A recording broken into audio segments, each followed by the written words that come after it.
ও যুবক, ও কলিজার টুকরা যুবক, কোন নেতাকে আদর্শ মানো, কার পিছনে মিছিলে যাও? এমন নবীর আদর্শ বাদ দিয়া এই পৃথিবীতে এমন একজন নেতার নাম বর্তমানে যারা আছে বলেন, যার দিন এবং রাত এক সমান আছে?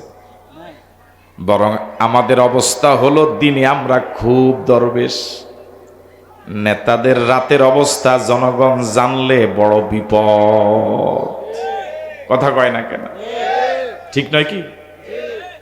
অধিকাংশের বেলা রাতের অবস্থা শুধু দুর্গন্ধ আর দুর্গন্ধ, কিন্তু যখন দিনের বেলা স্টেজে আসে, 20 বছর মাথায় টুপি ছিল না, হঠাৎ টুপি। এর কথা বলে না কেন? এত সুন্দর সফেদ জামা, আবার বডি স্প্রে লাগানো, স্টেজে উঠলে মনে হয় আকাশ থেকেই মাত্র ফেরেশতা নামলো। আবার কোরআন হাদিস দিয়ে ওয়াজও করে।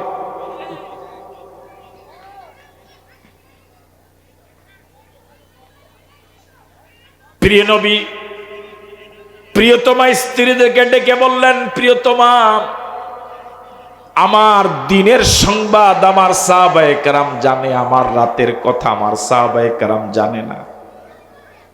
সাহাবায়ে কেরামের জন্য আমার দিনটা যেমন শরীয়তের অংশ, রাতটাও শরীয়তের অংশ। আমার দিন তাদের জানার যেভাবে অধিকার, আমার রাতও তাদের জানার অধিকার। আমার রাতটা তোমরা জানো, আমার রাতের কথাগুলো সাহাবায়ে কেরামকে খুলে খুলে বলে দাও। গোটা পৃথিবীতে একজন নেতা দেখান যে বলতে পারবে আমার কর্মীদের কাছে আমার দিন আমার রাত তোমাদের কাছে ওপেন। ও যুবক, ফিরে আও, ফিরে আসো যুবক, ফিরে আসো কলিজার টুকরা যুবক। যে নেতা তোমাকে নামাজের কথা বলে না, যে নেতা নিজ নামাজ পড়ে না, যে নেতা তোমাকে আল্লাহর ভয় শিখায় না, নবীর আদর্শ শিখায় না, যে নেতা তোমাকে নীতি নৈতিকতা শিখায় না, আদর্শ সন্তান হতে শিখায় না, ও তোমার আপন জন নয়, ওর থেকে তোমার শত্রু পৃথিবীতে আর কেউ না। আজ আমাদের কথাগুলো খারাপ লাগতেও পারে কারো কারো কাছে। আমরা নিশ্চিত যেদিন হাসরের ময়দানে উঠবেন, পায়ে নিচের জমিন যেদিন তামা হয়ে যাবে, মাথার উপরে যেদিন সূর্য এসে যাবে, সূর্যের প্রখরতা যেদিন 70 গুণ বেড়ে যাবে, মানুষ যেদিন পানি পানি বলে চিৎকার করবে, নাফসি নাফসি বলে যেদিন রব উঠবে, সেদিন হলেও বুঝবেন এই কথাগুলো সঠিক ছিল। আমাদের কারো গুনার কথা অন্যে জানে না। আমার গুনার কথা যেভাবে আপনারা জানেন না, আপনার গুনার কথা আমরা জানি না। আমাদের প্রত্যেকের জীবনেই এরকম কিছু গোপন গুনাহ আছে, জীবনের বাঁকে বাঁকে। যে গোপন গুনাহগুলো পৃথিবীর মানুষ জানলে আমাদেরকে সমাজে জায়গা দিত না। আমাদের প্রত্যেকের জীবনেই কম বেশ এরকম কিছু গুনাহ, এত গোপন গুনাহ আছে যে গুনাহগুলো পৃথিবীর মানুষের কাছে প্রকাশিত হলে পৃথিবীর মানুষ কেউ কাউকে দাওয়াত দিত না। আমাদের গোপন গুনাহগুলো সমাজে প্রকাশিত হলে পরে সমাজটা মানুষের বসবাসের উপযোগিতা হারাতো। মালিক এত বড় দয়ালু, দয়ার সাগর মালিক, আমাদের গোপন গুনাহগুলো গোপন রেখে আমাদের ইজ্জত সম্মান দুনিয়াতে তিনি বাড়িয়ে দিয়েছে। আমরা ফরিয়াদ করি, মালিক, গুনার সাগরে ডুবিয়ে আছি আমরা। এই মাহফিল থেকে উঠার আগেই তুমি দয়া করে মায়া করে আমাদের জীবনের সব গুনাহ খাতাগুলো মাফ করে দাও। আমিন। তাও তো অনেকে বলেই নাই, মানে ওনাদের গুনাহ নাই। ফরিয়াদ করছি, মালিক, বসা থেকে উঠার আগেই আমাদের গুনাহগুলো মাফ করে দাও। আমিন। আপনাদের এই মাহফিলের নাম তাফসীরুল কোরআন মাহফিল। আয়োজকদেরকে স্টেজে আসার আগে জিজ্ঞেস করলাম, ওনারা তাফসির মাহফিলের কথাই বললেন। স্টেজে আসার পর হ্যান্ডবিলেও তাফসিরুল কোরআন মাহফিলে দেখলাম। সে লক্ষ্যে আমি কোরআন মজিদের অতি পরিচিত একটি সূরার কিছু অংশ তেলাওয়াত করেছি। যেহেতু আপনারা তাফসিরুল কোরআন মাহফিলের আয়োজন করেছেন, তাও আবার 2 দিন ব্যাপী, এবং এটা 6ষ্ঠতম বার্ষিক তাফসিরুল কোরআন মাহফিল, তার মানে এর আগে আরো 5 বার আপনাদের এই আয়োজন ছিল, আপনারা শ্রোতা ছিলেন। এর অর্থ দাঁড়ায় তাফসির সম্পর্কে আপনাদের পূর্ব অভিজ্ঞতা রয়েছে। তাফসিরের শ্রোতারা খুব মনোযোগী হওয়া লাগে, বুঝার জন্য গভীর আগ্রহ থাকা লাগে। এ বিষয়ে নিশ্চয়ই আপনাদের অভিজ্ঞতা পূর্ব থেকে আছে।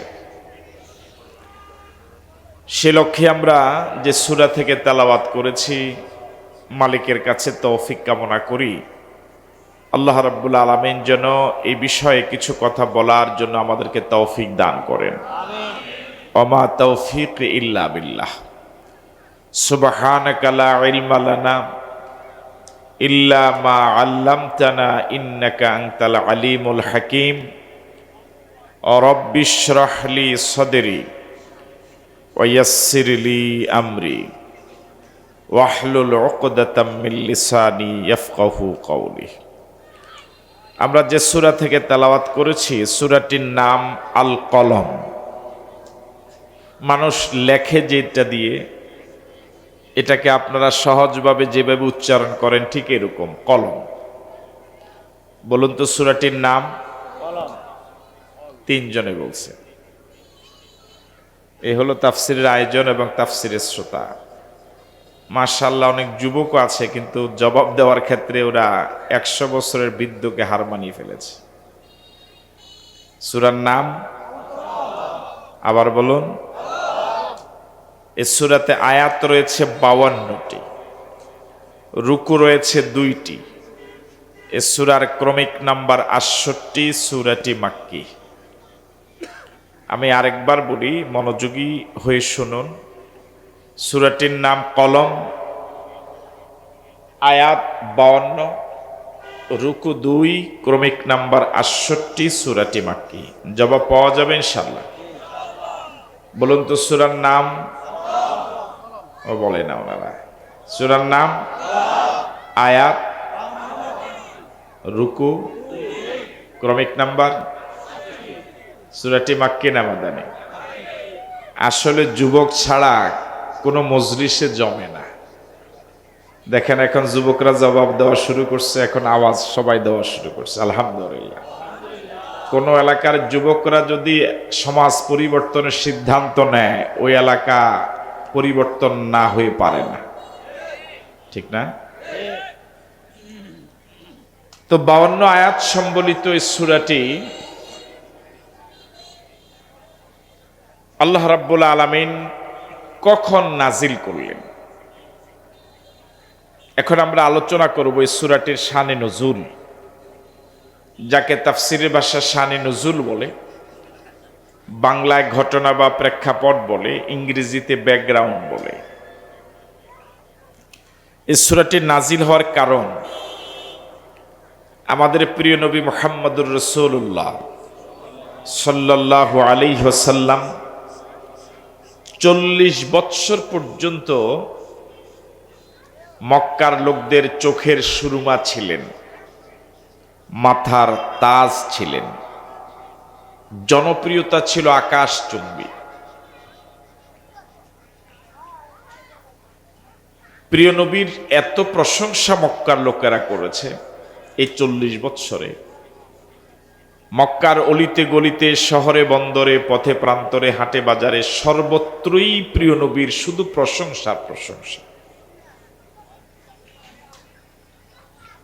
সামাজিক এবং রাষ্ট্রীয় অনেক জটিল সমস্যা, যেটা মক্কার লোকেরা সমাধান করতে পারেনি,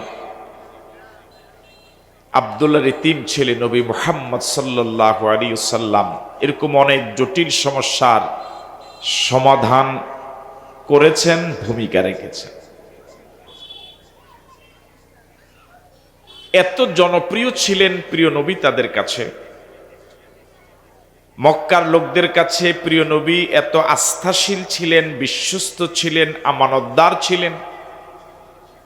মক্কার ওই কাফের মুশরিকেরা প্রিয় নবীকে আল আমিন উপাধি দিয়েছিল।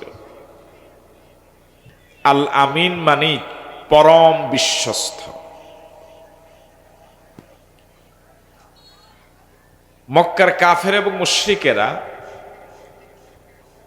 আবু জেহেল, আবু লাহাব ওদেরকে নেতা মানত। কি মানত? কিন্তু এই নেতাদের কাছে তাদের দলীয় কর্মীরা স্বর্ণ, রূপা, টাকা পয়সা, দিনার, দেরহাম, মূল্যবান সম্পদ তারা আমানত রাখত না।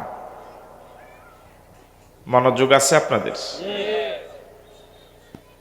বরং তাদের এই মূল্যবান সম্পদগুলো প্রিয় নবী মুহাম্মদুর রাসূলুল্লাহ সাল্লাল্লাহু আলাইহি ওয়াসাল্লামের কাছে আমানত রাখত।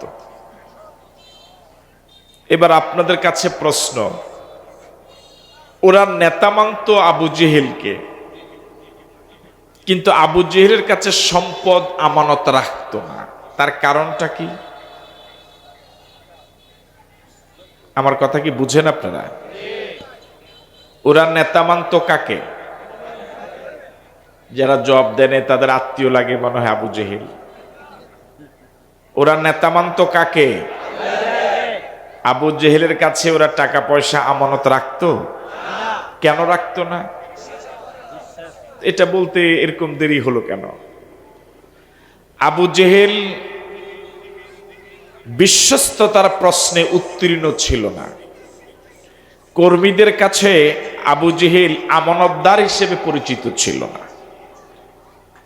এবার আপনাদের কাছে প্রশ্ন, যে নেতা কর্মীদের কাছে বিশ্বস্ত নয়, আমানতদার নয়, আস্থাশীল নয়, ভালোবাসার পাত্র নয়, ওই নেতা কি নেতা হওয়ার যোগ্য? এরকম নেতা অবশ্য এখন আর পৃথিবীতে নাই।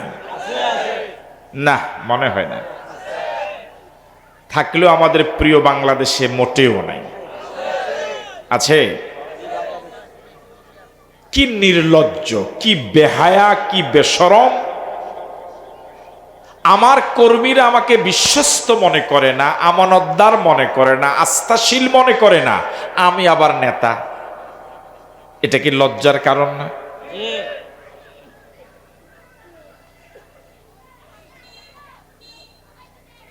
আবু জেহেল মরে গেছে বহু আগে। এই মানের নেতারা বহু আগেই মরে গেল, কিন্তু তাদের যোগ্য উত্তরসূরি এখনো পৃথিবীতে আছে। আপনি মনে রাখেন, গোটা পৃথিবীতে সব দেশের হলুদের কালার একই রকম। গোটা পৃথিবীর সব দেশের চিনির মজা একই রকম। গোটা পৃথিবীতে সব দেশের মরিচের ঝাল একই রকম। গোটা পৃথিবীতে সব দেশের লবণের স্বাদ একই রকম। গোটা পৃথিবীর সব জালেমের চরিত্র একই রকম। জালেমদের নাম আলাদা, আসা এবং যাবার সময় আলাদা, দেশ আলাদা, কিন্তু চরিত্র একই রকম। আপনারা কি আসছেন না চলে গেছেন?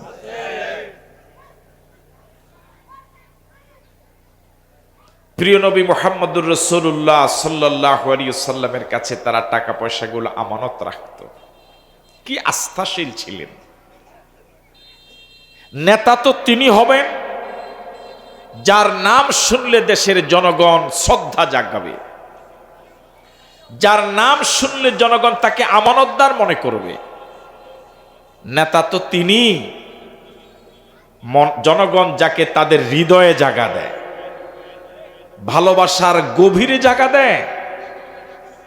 যেই দলের নাম শুনলে জনগণ ভয় পায়, যে নেতার নাম শুনলে জনগণ ভয় পায়, ওই দল, ওই নেতা জনগণের হতে পারে না।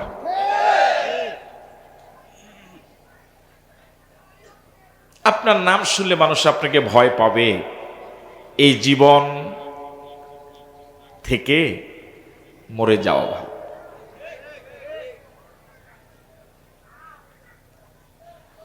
প্রিয় নবী তাদের কাছে কি বিশ্বস্ত ছিলেন। ওই সময় তো আর ব্যাংক ছিল না, রাসূলের কাছে টাকা পয়সা আমানত রেখে তারা এত নিশ্চিন্ত থাকত। সময়ের ব্যবধানে কোরআন মজিদ নাজিল হওয়ার পরে 13 বৎসর পর্যন্ত রাসূল তাদের জুলুম নির্যাতনের শিকার হলেন। এই জনপ্রিয়তা কোরআন মজিদ নাজিল হওয়ার আগে যেটা ছিল, কোরআন মজিদ নাজিল হওয়ার পর সে জনপ্রিয়তা চরম ধস নাম, একদম সম্পূর্ণ উল্টে গেল। এখন আর কেউ প্রশংসা করে না, চরম বিরোধিতা করে, গালি দেয়, রাসূলকে কবি বলে, গণক বলে, জাদুকর বলে, এমনকি রাসূলকে তারা পাগল পর্যন্ত বলেছে। এবার বলুন তো রাসূলের বিরোধিতার মূল কারণ কি? কথা বলে নাই। আমাদের প্রিয় নবী কোরআন মজিদ নাজিল হওয়ার আগে গোটা আরবে তার একজন শত্রু ছিল, একজন বিরোধী ছিল। তাহলে গোটা 40 বছর পার হওয়ার পরে রাসূলের যত বিরোধিতা, যত গালিগালাজ, যত জুলুম নির্যাতন, সব কিসের কারণে? আরো আসতে বলে, এটাই নিয়ম। যে ব্যক্তি কোরআন অনুযায়ী চলবে, কোরআন বাস্তবায়নের প্রচেষ্টা করবে, তার বিরোধিতা হবেই। যে দল কোরআনের রাষ্ট্র কায়েমের কর্মসূচি নিবে আর তার বিরোধিতা হবে না, এটা হতেই পারে না। প্রিয় নবী আল্লাহর পরে যার মর্যাদা, তামাম সৃষ্টি জগতের উপরে যার মর্যাদা, কি নবী আল্লাহ পাক দিলেন। ওই নবীও তো সকলের মন জয় করতে পারেননি। তা আমি আপনি এমন কি হয়ে গেলাম, সবাই আমার প্রশংসা করবে, সবাই আমার কাছে মুরিদ হবে, সবাই আমাকে হাদিয়া দিবে?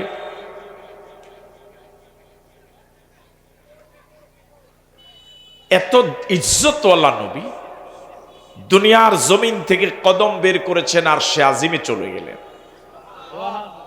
দুনিয়ার জমিন থেকে আঙ্গুল উঁচু করেছেন, আকাশের চাঁদ দ্বিখণ্ডিত হয়ে গেল। নবী হা বলেছেন উম্মতের জন্য হালাল, নবী না বলেছেন উম্মতের জন্য হারাম। এমন দামি নবীর উম্মত হতে পেরে খুশি না বেজার? এই জন্য যত কম আওয়াজ দিয়া পারেন বলেন আলহামদুলিল্লাহ।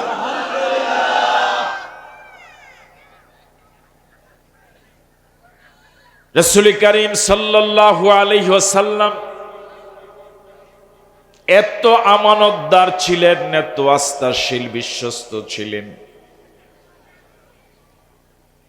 মক্কার কাফের এবং মুশরিকদের টাকা পয়সা রাসূলের কাছে গচ্ছিত ছিল। হিজরতের রাতে যেই লোকগুলোর অত্যাচারে আল্লাহ নবী জন্মভূমিতে থাকার সুযোগ পাননি, মক্কা রাসূলের নিজের বাড়ি, বাবার বাড়ি, দাদার বাড়ি, শ্বশুর বাড়ি, নিজের জন্মভূমি ছেড়ে যেতে বাধ্য হলেন। যাদের অত্যাচারে দারুন নাদওয়ার গোপন বৈঠকে তৎকালীন তাদের চলমান সংসদে আল্লাহর নবীকে হত্যা করার পরিকল্পনা তারা করেছিল। যুবকদেরকে রিক্রুট করা হলো, 100 লাল উট উপহার দেওয়ার ঘোষণা দেওয়া হলো।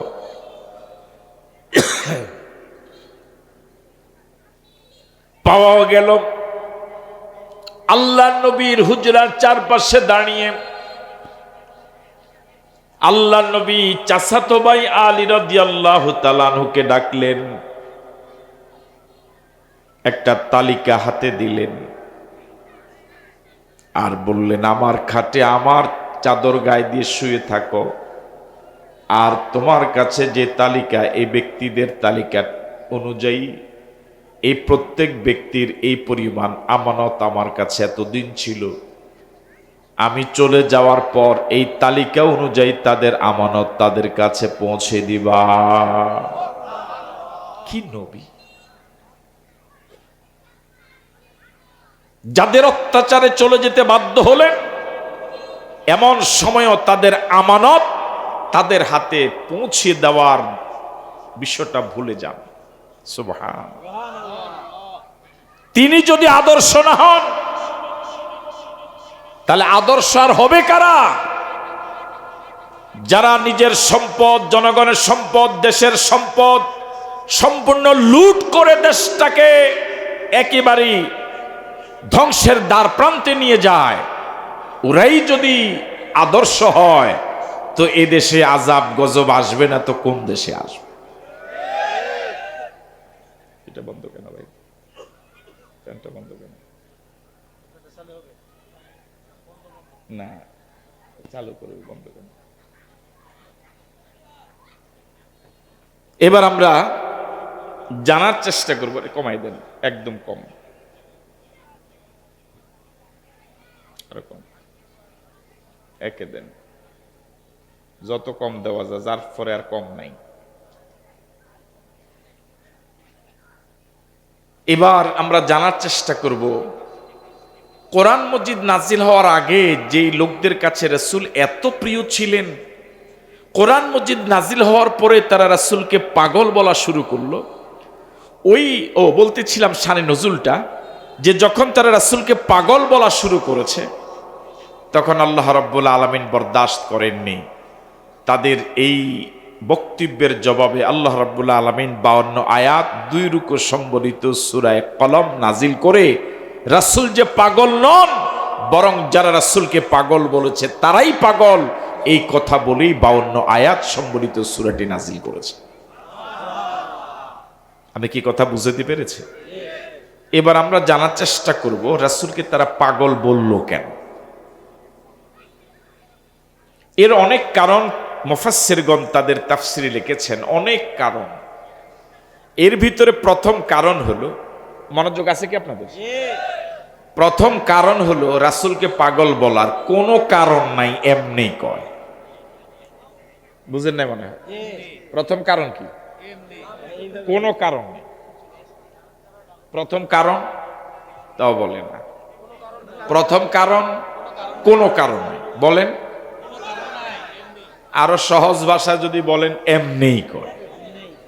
এবার আপনারা যে ভাষায় পারেন বলেন, আমি প্রশ্ন করি, প্রথম কারণ? বুঝেন নাই? আচ্ছা, কোনো কারণ ছাড়া এমনি যারা কথা কয়, এটা কি পাগলামি না? হ্যাঁ, আপনি আমার সাথে ঝগড়া করবেন, কোনো একটা কারণ তো থাকা লাগবে। কোনো কারণ ছাড়াই আপনি আমার সাথে ঝগড়া করেন, তাহলে আমি পাগল না আপনি পাগল? ও নিজেরটা বলে না। হ্যাঁ, ঠিক না?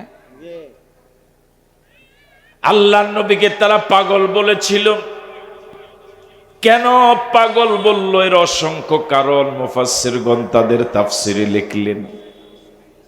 এর ভিতরে প্রথম কারণ হলো, কোনো কারণ নাই, এমনি কয়। এবার আবার জিজ্ঞেস করি, রাসূলকে পাগল বলার কারণ কি তাফসিরে একটা এসেছে না একাধিক? এর ভিতরে প্রথম কারণ কি?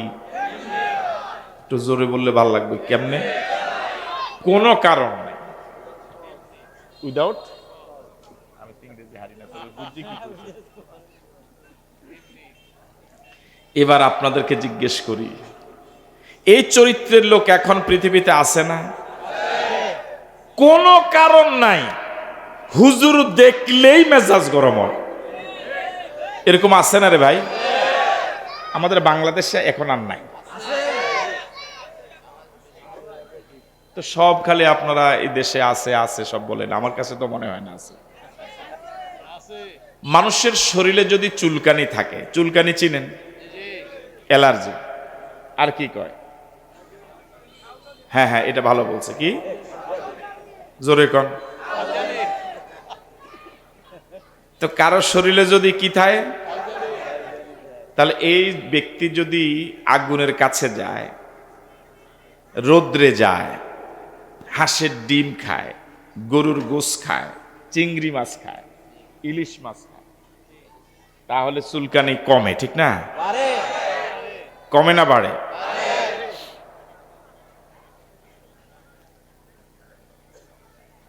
আমার ভাইরা, অ্যালার্জি আগেই আছে, এখন যদি অ্যালার্জি বাড়ার মতো সে কারণ ঘটে তাহলে অ্যালার্জি আরো বাড়বে। কিছু মানুষ আছে দেখবেন তার শরীরে অ্যালার্জি নাই, কিন্তু আপনার ছেলে ডাক্তার হয়ে গেল, ভালো মানের চাকরি পেল, দেখবেন তার মাথা গরম হয়ে গেছে। এরকম আছে না?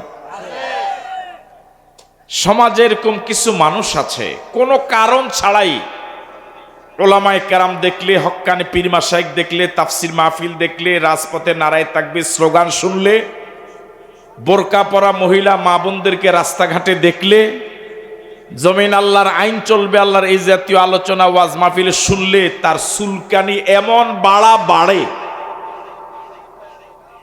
হ্যাঁ, আপনারা কি আছেন না গেছেন? মানুষ আছে এখানে, বুঝে যায় গিয়াসউদ্দিন ভাই, আগে মতিউর ভাই যে কয় না, এরকম কিছু মানুষ আছে না? তাহলে যদি কোনো কারণ ছাড়াই ওলামায়ে কেরাম, পীর মাশায়েখ একামতে দিন, কোরআন সুন্নাহর আলো ঘরে ঘরে জালো, এই আলোচনা, এই স্লোগান শুনলে যদি কারো মেজাজ গরম হয়, বুঝতে হবে তার শরীরে অ্যালার্জি নয়, তার ঈমানে চুলকানি। কোথায়? আরো জোরে বলেন, কোথায়?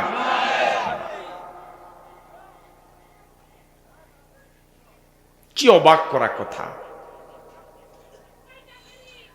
কোনো কারণ নাই, কি অকথ্য ভাষায় গালিগালাজ হলো ওলামায়ে কেরামদের বিরুদ্ধে, জঙ্গি, মানবতা বিরোধী, দেশ বিরোধী, কথা কয় না? সব আমি শুধু বলি বলে আপনাদের জবান থেকে খোলাবো, এটা আমার দায়িত্ব। তো কোনো কারণ নাই। একটা ছেলে এমন কোনো অপকর্ম নাই যা করে না, মনে করেন তার ব্যাপারে এলাকায় কোনো সমালোচনা নাই। আর আরেকটা ছেলে কলেজে পড়ে, ইউনিভার্সিটিতে পড়ে, আজান হলে পরে নামাজে যায়, টাকনুর উপরে প্যান্ট পরে, মা বাবার খেদমত করে, মুরব্বীদেরকে সম্মান করে, ছোটদেরকে স্নেহ করে, কারোর সাথে দেখা হলে পরে সালাম দেয়। তার দেখবেন দোকানে পাটে, হাটে বাজারে শুধু তার সমালোচনা, মনে হয় শিবির। হ্যাঁ, শুধু তার দোষ। সমাজে চুরি, ডাকাতি, জেনা, ব্যভিচার, সন্ত্রাস, মাস্তানি, চাঁদাবাজি, ইফটিজিং, ডাইল, গাঁজা, হিরোইন, বাবা, ইয়াবা, দুর্নীতি, মিথ্যা কথা, মিথ্যা মামলা, মিথ্যা সাক্ষী, হেন কোনো অপরাধ নাই যে অপরাধ অবলীলায় হয় না। এদের বিরুদ্ধে কোনো পদক্ষেপ নাই, বরং এই অন্যায়ের প্রতিবাদ যারা করে, যারা হক পথে চলতে চায়, সব বিরোধিতা তাদের।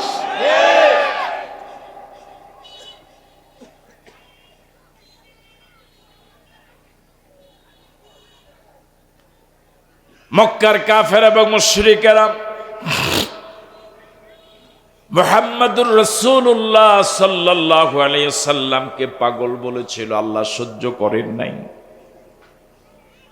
এমন নবীকে মানুষ পাগল বলবে আর আল্লাহ সহ্য করবেন, এটা হতেই পারে না। কেমন নবী আল্লাহ দিলেন! এই পৃথিবীতে কারোর সাথে যদি আপনি বেয়াদবি করেন, যত বড় আলেম হোক, যত বড় বুজুর্গ হোক, এটা শুধু বেয়াদবি থাকবে। আমার আল্লাহর নবীর সাথে যদি কেউ বেয়াদবি করে, এটা বেয়াদবি থাকবে না, ঈমান চলে যাওয়ার কারণ হবে। কি নবী! এই নবীকে পাগল বলবে আর আল্লাহ বরদাস্ত করবেন, এটা হতে পারে? আল্লাহ রাব্বুল আলামিন জবাব দিলেন। পাগল বলার প্রথম কারণ তাফসিরে মুফাসসিরগণ বললেন, কোনো কারণ নাই, এমনি কয়। এবার পাগল বলার দ্বিতীয় কারণ, আজ থেকে ১৫০০ বছর আগে একটু কল্পনা করেন, আমরা থাকবো কি চর, দোনার চর নাকি, দোনার চরে আছি বাস্তবে ২০২৫, কিন্তু কল্পনায় চলে যাব আজ থেকে ১৫০০ বছর আগে মক্কায়। ওই সময় গোটা আরব শিরকের সাগরে ডুবন্ত ছিল, অপরাধের সাগরে ভাসমান। সামান্য বিষয় নিয়ে ঝগড়া লেগে মানুষ বংশে বংশে ৪০ বছর পর্যন্ত যুদ্ধ চলমান ছিল। কারো কন্যা সন্তান হলে পরে জীবন্ত কবর দেওয়া হতো। সমাজ বলতে কিছু ছিল না, যাকে আইয়ামে জাহিলিয়াত যুগ বলে, অন্ধকারাচ্ছন্ন যুগ। আল্লাহর ঘরে স্বয়ং কাবার ভিতরে ৩৬০টা মূর্তিও ছিল। একটু কল্পনা করেন সমাজটা খোদাদ্রোহিতার কোন পর্যায়ে গিয়ে পৌঁছল। আল্লাহর ঘর কাবার ভিতরে ৩৬০টা মূর্তি, এই অবস্থায় ওরা কাবা তাওয়াফ করে উলঙ্গ হয়ে। একটু কল্পনা করেন সমাজের মানুষগুলোর নীতি নৈতিকতা, ধর্মীয় জ্ঞান কোন পর্যায়ে ছিল। তাওহীদের কোনো এলেম তাদের কাছে ছিল না, একত্ববাদের কোনো এলেম তাদের কাছে ছিল না, আল্লাহর পরিচয় ওরা জানতো না। সমাজটা ছিল জাহালতের সাগরে ডুবন্ত। এমন সময় গোটা দেশ একদিকে, গোটা আরব একদিকে, গোটা পৃথিবী একদিকে, গোটা দেশ অন্ধকারের শিরকের সাগরে ডুবন্ত। এমন সময় আল্লাহর নবী একা ঘোষণা করলেন, লা ইলাহা, আরো জোরে লা ইলাহা, জোরে জোরে লা ইলাহা।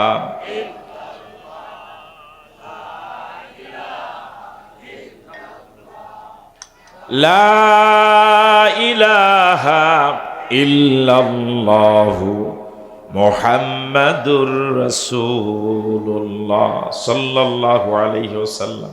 একটু কল্পনা করেন, গোটা সমাজ একদিকে, গোটা আরব একদিকে, গোটা পৃথিবী একদিকে, আর একা রাসূল দাঁড়িয়ে বললেন, লা, কাউকে মানি না, ইল্লাল্লাহ, কোনো ইলাহা নাই, কোনো আইনদাতা নাই, কোনো বিধানদাতা নাই, কোনো রিজিকদাতা নাই, ইবাদত বন্দেগী পাওয়ার বিকল্প কেউ নাই।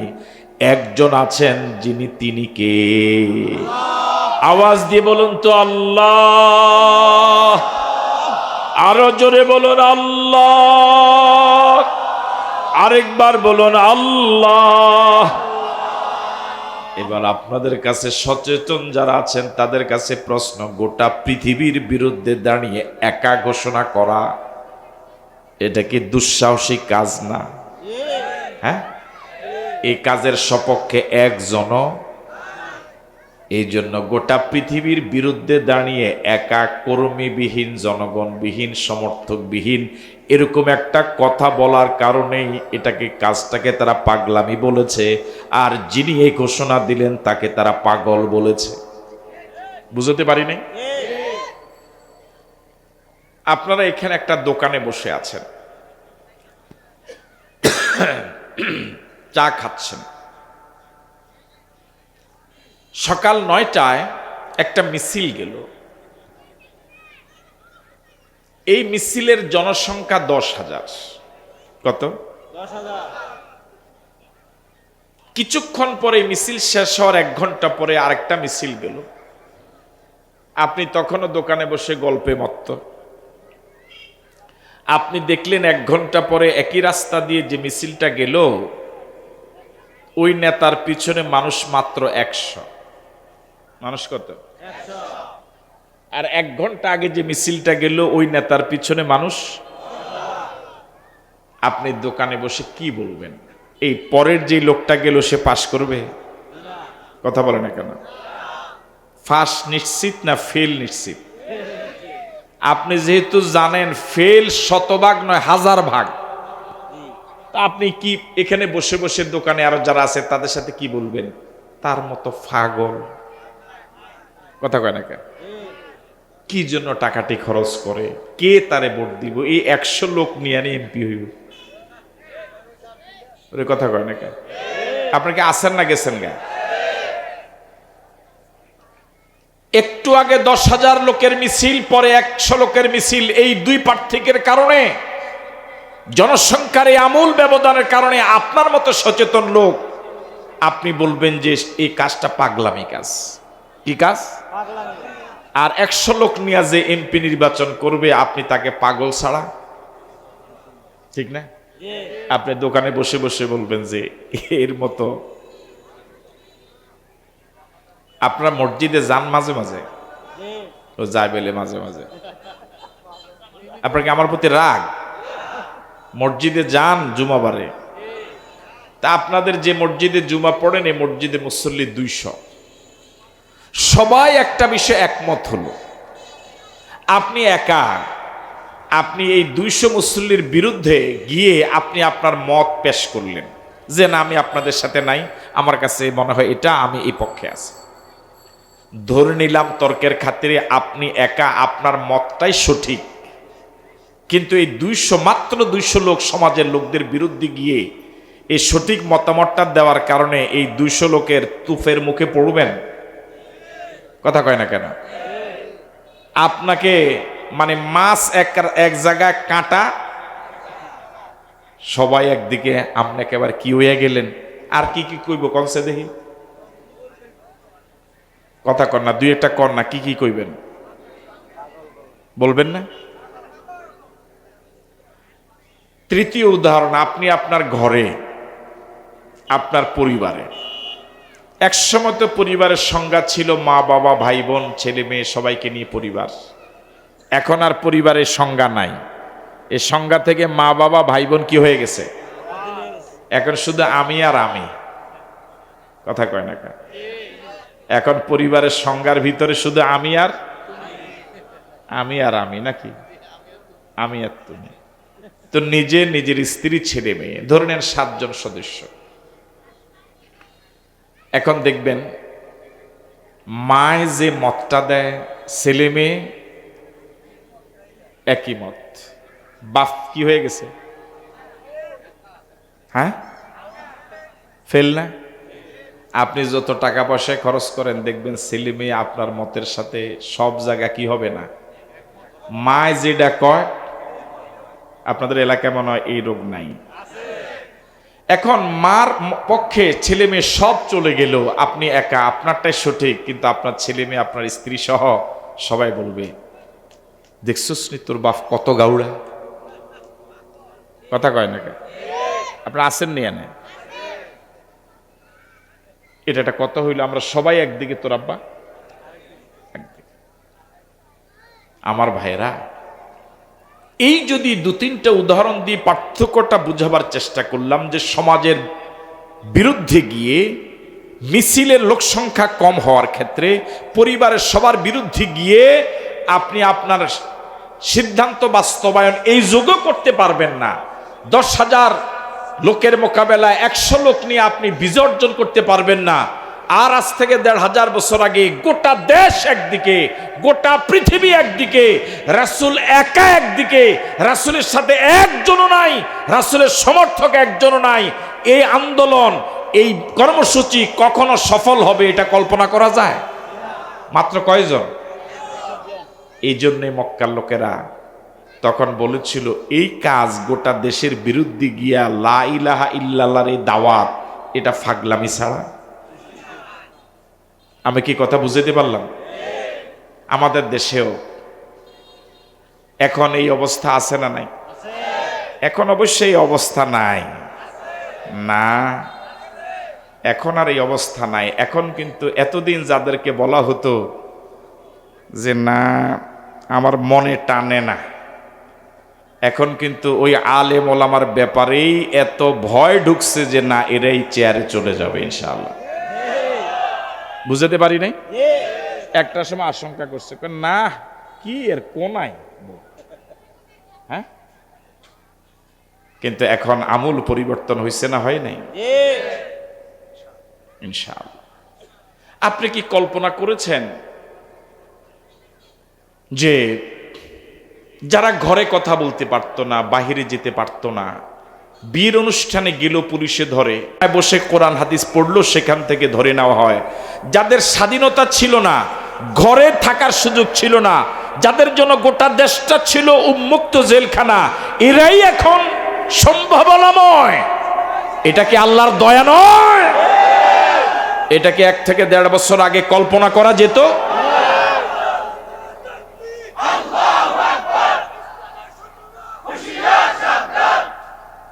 এটা কি কল্পনা করা গেছে? রাসূলের ব্যাপারে যখন তারা পাগল বলেছিল, এই পাগল বলার অল্প কিছুদিন পরেই মক্কা থেকে মদিনায় হিজরত করে যাওয়ার মাত্র 8 বছর পরে রাসূল করিম সাল্লাল্লাহু আলাইহি ওয়াসাল্লাম গোটা মক্কা বিজয় করে ফেললেন। সুবহানাল্লাহ বললেন, আরো জোরে বলেন আল্লাহু আকবার। সুতরাং জনবল, অর্থবল, লাঠির জোর এটা বিজয়ের মাপকাঠি নয়। বিজয়ের মাপকাঠি ঈমান এবং আমল, আল্লাহর হুকুম, ঠিক নয় কি? হাতি ঘোড়া গেল তল, ছাগলে কয় কতজন। আল্লাহ রাব্বুল আলামিন বলেন, নুন ওয়াল কলমি ওয়া মা ইয়াসতুরুন। 52 আয়াত সম্বলিত সূরাটি শুরু করলেন একটা হরফ দিয়ে, নুন। তেলাওয়াত করেন? ওরা পারে না তেমন তেলাওয়াত। আরো জোরে বলুন, আরেকবার বলুন। সওয়াব কত? প্রতি হরফে কয় নেকি? এটা জানার পর তো নিজেই তেলাওয়াত করার কথা। আবার বলুন। এই কোরআন মজিদ এত দামি কালাম, এই কোরআন মজিদ তেলাওয়াত করলেও লাভ, এই কোরআন মজিদ তেলাওয়াত শুনলেও লাভ, কোরআন মজিদ বুকে নিলেও লাভ, চুমু খেলেও লাভ। এই কোরআন মজিদ দিয়া ব্যক্তি, পরিবার, সমাজ, রাষ্ট্র চললে সব জান্নাতি পরিবেশ হয়ে যায়। দুর্ভাগ্যজনক হলেও সত্য, যে কোরআন মানুষের ভাগ্য পরিবর্তনের জন্য এলো, ওই কোরআন এখন দুনিয়ার মুসলমানদের কাছে ইজ্জতের নয়, বরং ঘরের সবচেয়ে অবহেলিত জায়গায় কোরআন বছরের পর বছর ও জায়গায় পড়ে আছে, ধুলো বালুতে স্তর পড়ে আছে, ঠিক নয়? এদেশের মানুষ কোরআন মজিদ এখন আমরা আগের মতো আর তেলাওয়াত করি না। কোরআন মজিদের সরাসরি আলোচনা শুনলে মুসলমান নামধারী অনেকের গায়ে আগুন ধরে। কোরআন মজিদ থেকে সরাসরি আলোচনা করলে অনেক জুমার খতিবের ইমামের ইমামতিও চলে যায়। সরাসরি কোরআন মজিদ থেকে কথা বললে তাফসির মাহফিলে, সরাসরি মাহফিলে বাদার ঘটনাও ঘটে, ঠিক? এদেশের মুসলমানরা নামাজ ছেড়ে দিয়েছে কোরআন শরীফের হাতে, রোজা ছেড়ে দিয়েছে কোরআন শরীফের হাতে, এই আমলগুলো ছেড়ে দিয়েছে কোরআন শরীফের হাতে, ইসলামের হাতে। আর সমাজ এবং রাষ্ট্র ছেড়ে দিয়েছে এমন লোকদের হাতে যারা কোরআন শরীফ পড়তেই জানে না, ঠিক নয় কি? ও কোরআন পড়তে জানে না, ও কেমনে জানলো কোরআনে রাজনীতি নাই? আল্লাহ রাব্বুল আলামিন শুরু করলেন একটি হরফ দিয়ে, নুন ওয়াল কলামি ওয়া মা ইয়াসতুরুন। কলমের শপথ করলেন, এরপর বলেন ওয়া মা ইয়াসতুরুন, এই কলম দিয়া লেখকেরা যা লেখে তার শপথ। শপথ করার পরে রাব্বুল আলামিন বলেন, মা আনতা বিনি'মাতি রাব্বিকা বিমাজনুন। অনুবাদ শোনার আগে আওয়াজ দিয়ে বলুন আল্লাহু আকবার। আরো জোরে বলুন আল্লাহু আকবার। মা আনতা বিনি'মাতি রাব্বিকা বিমাজনুন। নবী হে, ওরা আপনাকে পাগল বলে, আপনাকে মানসিক নির্যাতন করে। ইন্নালাকা লাআজরান গায়রা মামনুন। নবী হে, ওরা আপনাকে পাগল বলে, আপনাকে মনে কষ্ট দিল। আমি আপনার জন্য ঘোষণা করলাম, কোরআন মজিদ নাজিল হওয়ার আগে তোর আপনাকে পাগল বলে নাই। কোরআন মজিদ নাজিল হওয়ার পরে কোরআনের দাওয়াত দেওয়ার কারণে না ওরা আপনাকে পাগল বলেছে। ওদের কাছে যে কাজটা পাগলামি, আমি আল্লাহর কাছে এই কাজটা সবচেয়ে প্রিয়। আল্লাহু আকবার বলবেন। এই কোরআনের দাওয়াত দেওয়া ওদের কাছে পাগলামি। ওদের কাছে কি? ওদের কাছে পাগলামি। যারা দাঈল আল্লাহ, আল্লাহর পথে যারা ডাকে, কোরআন মজিদের দাওয়াত যারা দেয়, এখনো কিছু মানুষের কাছে এদের কাজটা পাগলামি হলেও দাঈল আল্লাহ যারা, দাওয়াত ইলাল্লাহর এই কাজটা আল্লাহর কাছে সবচেয়ে প্রিয়। ওয়া ইন্না লাকা লাআজরান গায়রা মামনুন। এই কোরআন মজিদের দাওয়াত দেওয়াটাকে ওরা পাগলামি বলেছে। আপনি এই দাওয়াত দেওয়ার কারণে ওরা আপনাকে পাগল বলেছে। আমি আল্লাহ আপনার জন্য এই দাওয়াতের কাজের বিনিময়ে ঘোষণা করছি, ওয়া ইন্নাকা লাআজরান গায়রা মামনুন। এই দাওয়াত ইলাল্লাহর বিনিময়ে আমি আপনাকে এত উজরত দেব, এত বিনিময় দিব, এত পুরস্কার দেব, যে পুরস্কার শুরু হবে কোনোদিন শেষ হবে না। পাগল কি কোনোদিন তার পাগলামের বিনিময়ে কারো কাছ থেকে পুরস্কার পায়? কথা বলেন, পায়? তারা যেটাকে পাগলামি বলেছে এর বিনিময়ে আল্লাহ পুরস্কারে ঘোষণা দিয়েছে। সুবহান। ওয়া ইন্না লাকা লাআজরান গায়রা মামনুন। নবী হে, ওরা আপনাকে পাগল বলে আপনার মনে কষ্ট দিল। আপনি মন খারাপ করবেন না, ওদের কথা কানে নেবেন না। কুকুরের কাজ কুকুরে করেছে, কামড় দিয়েছে পায়, তাই বলে কি কুকুরকে কামড়ানো মানুষের শোভা পায়? ওয়া ইন্না লাকা লাআজরান গায়রা মামনুন। এই কোরআনের দাওয়াত দেওয়ার বিনিময়ে আমি আপনাকে এত উজরত দেব, এত বিনিময় দেব, যে বিনিময় গায়রা মামনুন আয় গায়রা মাকতু, এটার শুরু হবে কোনোদিন শেষ হবে না। আল্লাহু আকবার।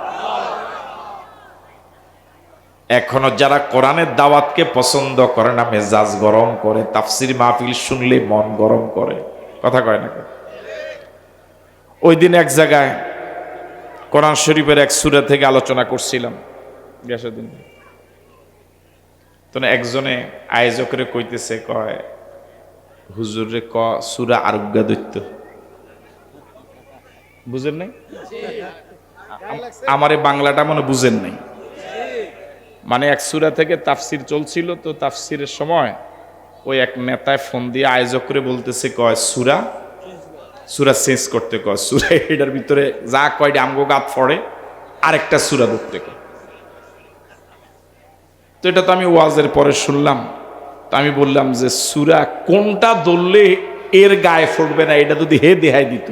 মানে আমি তো দেখি কোরআন শরীফের জিয়ান দিয়ে দড়ি ইয়ান দিয়ে চুরির বিরুদ্ধে, ডাকাতির বিরুদ্ধে, দুর্নীতির বিরুদ্ধে, অপরাধীদের বিরুদ্ধে।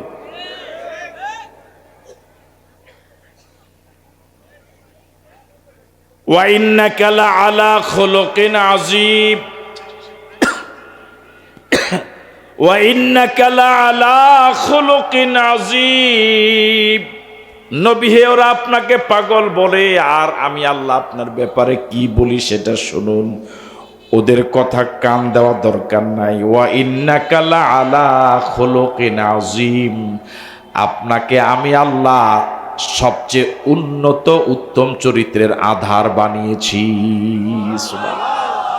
এর থেকে উত্তম চরিত্র আর হতেই পারে না। ওয়া ইন্নাকা লাআলা খুলুকিন আযীম। ওয়া ইন্নাকা লাআলা খুলুকিন আযীম।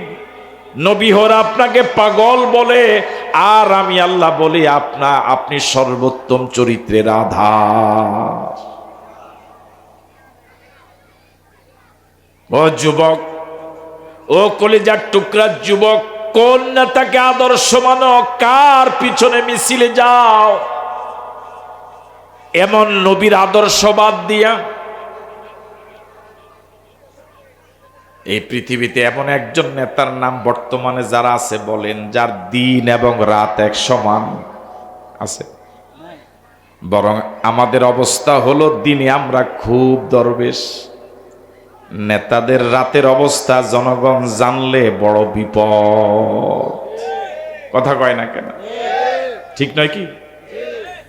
অধিকাংশের বেলা রাতের অবস্থা শুধু দুর্গন্ধ আর দুর্গন্ধ, কিন্তু যখন দিনের বেলা স্টেজে আসে, 20 বছর মাথায় টুপি ছিল না, হঠাৎ টুপি, এর কথা বলে না কেন? এত সুন্দর সফেদ জামা, আবার বডি স্প্রে লাগানো, স্টেজে উঠলে মনে হয় আকাশ থেকেই মাত্র ফেরেশতা নামলো। আবার কোরআন হাদিস দিয়ে ওয়াজও করে।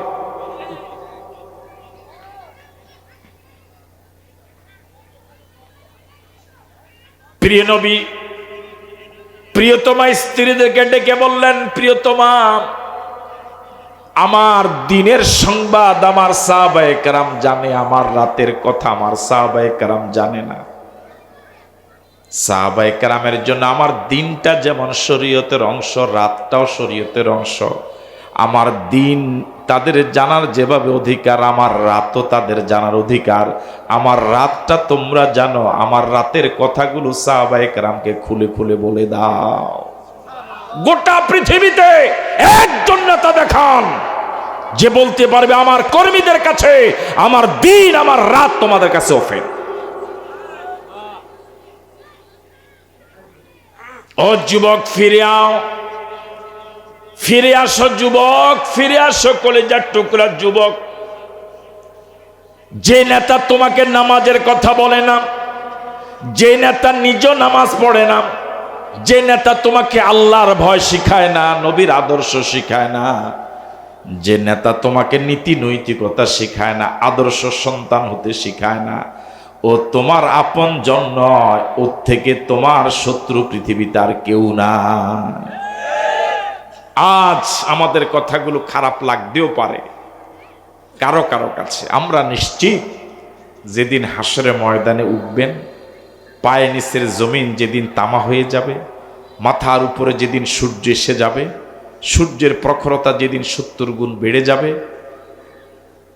মানুষ যেদিন পানি পানি বলে চিৎকার করবে, নাফসি নাফসি বলে যেদিন রব উঠবে, সেদিন হলেও বুঝবেন এই কথাগুলো সঠিক ছিল। ওয়া ইন্নাকা লাআলা খুলুকিন আযীম।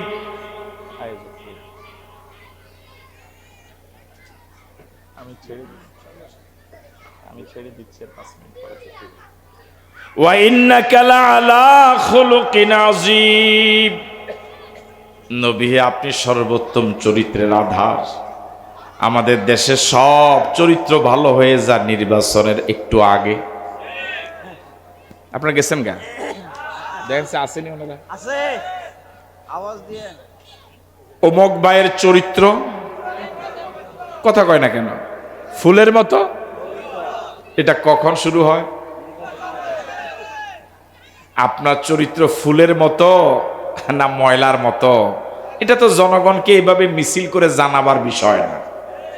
জনগণ তো এমনিই জানে। কথা বলে না কেন? জনগণ জানে না, এটা কি মিছিল করে জনগণকে গিলানোর বিষয়?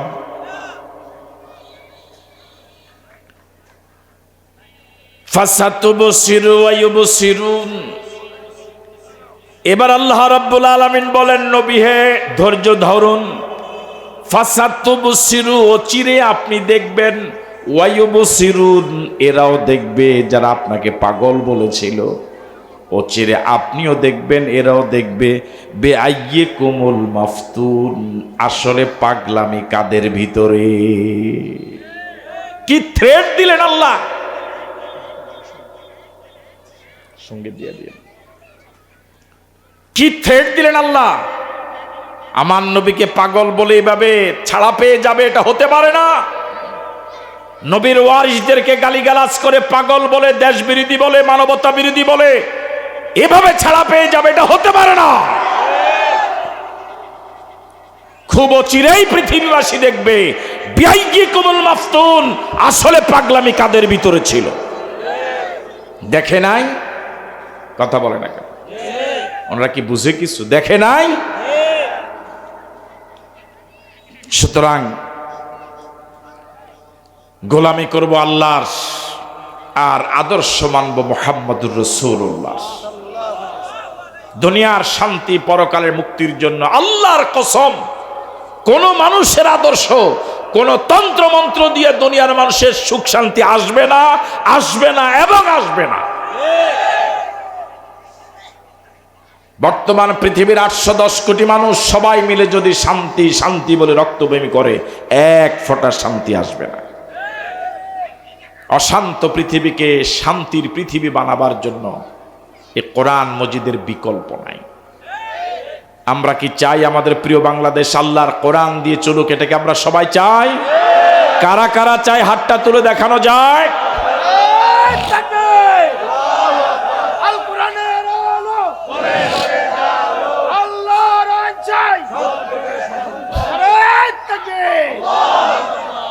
আল্লাহ রাব্বুল আলামিন আমাদের সকলকে আল্লাহর প্রকৃত গোলাম এবং রাসূলের প্রকৃত উম্মত হওয়ার তৌফিক দান করুন।